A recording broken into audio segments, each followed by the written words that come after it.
কুসুমকে এবার আয়ুষের সঙ্গে বিয়ের পিঁড়িতে বসার অপরাধে ঠাটিয়ে এক চড় মারল ইন্দ্রাণী গাঙ্গুলি। হ্যাঁ বন্ধুরা, ভিডিওতে লাইক দিয়ে দেখতে থাকুন। যে মুহূর্তে কিনা ভাত কাপড়ের থালাটা উল্টে দেওয়ার কারণে মায়ের উপরে ক্ষিপ্ত হয়ে যায় আয়ুষ এবং বলতে থাকে যে মা, এ তুমি কী করলে বলো তো?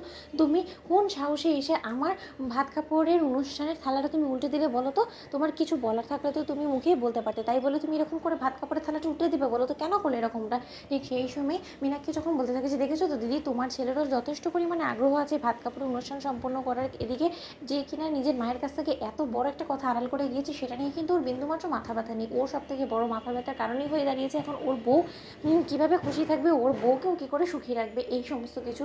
এখানে যে ওর মা কতটা কষ্ট পাচ্ছে সেটা কিন্তু দেখা ও বিন্দুমাত্র প্রয়োজন বলে মনে করেনি। ঠিক সেই সময় এই কথা বলা মাত্র ঈশান তখন বলতে থাকে যে ও প্লিজ কাকিমণি, তুমি আর কোনো মতে আগুনে ঘি ঢালার চেষ্টা করো না তো। আমরা বেশ ভালো করেই বুঝতে পারছি যে মাকে এই সমস্ত কথা বলে খবর দিয়ে এখানে কে এনেছে। ঠিক সেই সময় ইন্দ্রাণী গাঙ্গুলি কাছে যখন কিনা কুসুম বলতে থাকে যে দেবীমা, ঠিক সেই সময় ইন্দ্রাণী গাঙ্গুলি বলতে থাকে যে আর একটা বাজে কথা বললে তোমার জিভ টেনে আমি ছিঁড়ে ফেলবো। কুসুম, সর্বপ্রথম তুমি আমাকে বলো তো যে তুমি কোন পরিচয়ে, কিসের ভিত্তিতে তুমি আয়ুষের হাত থেকে ভাত কাপড়ে থালাটা নিচ্ছিলে, এবং আয়ুষই বা তোমার গোটা জীবনের দায়িত্ব কেন নেবে বলো? কি এমন সম্পর্ক আছে তোমাদের মধ্যে? ঠিক সেই সময় এই কথা বলো আমার আয়ুষ বলতে থাকে যে মা, তোমার যদি কোনো কিছু বলার থাকে তাহলে তুমি সেটা আমাকে বলো, তোমার কিছু জিজ্ঞেস করা থাকলে আমাকে জিজ্ঞেস করো। ঠিক সেই সময় ইন্দ্রাণী গাঙ্গুলি বলতে থাকে যে কেন, কুসুমকে জিজ্ঞেস করলে কি আমার মহা পাপ হয়ে যাবে, আমার কোনো অপরাধ হয়ে যাবে যার জন্য কিনা তুমি আমার হাতে হাত করা পরে পুলিশের হাতে তুলে দেবে, সেরকম কোনো কিছু?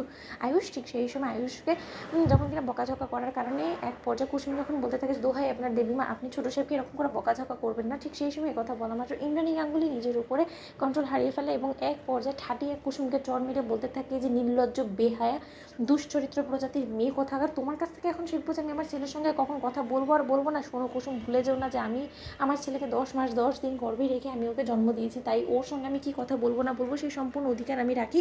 এবং তার থেকে বড় কথা, তুমি উড়ে এসে জুড়ে বসে যদি ওর জীবনে কোনো রকম কোনো অধিকার ফলানোর চেষ্টাও করো, সেটাও তোমার আমার পারমিশন নেওয়া লাগবে যে তুমি আদৌ আমার ছেলের উপরে কোনো রকম কোনো অধিকার ফলাতে পারবে কি না। ঠিক সেই সময় এই কথা বলা মাত্র আয়ুষ যখন কিনা বলতে থাকে যে মা, তোমার সাহস তো কম না, আমি যত দেখছি তোমাকে অবাক হয়ে যাচ্ছি। তুমি আমারই চোখের সামনে তুমি আমার স্ত্রীকে এরকম করে মারছো, তুমি ওর গায়ে হাত তুলছো। ঠিক সেই সময় ইন্দ্রাণী গাঙ্গুলি যখন অবাক হয়েছে, ঠিক সেই সময় ইন্দ্রাণী গাঙ্গুলি বলতে থাকে স্ত্রী।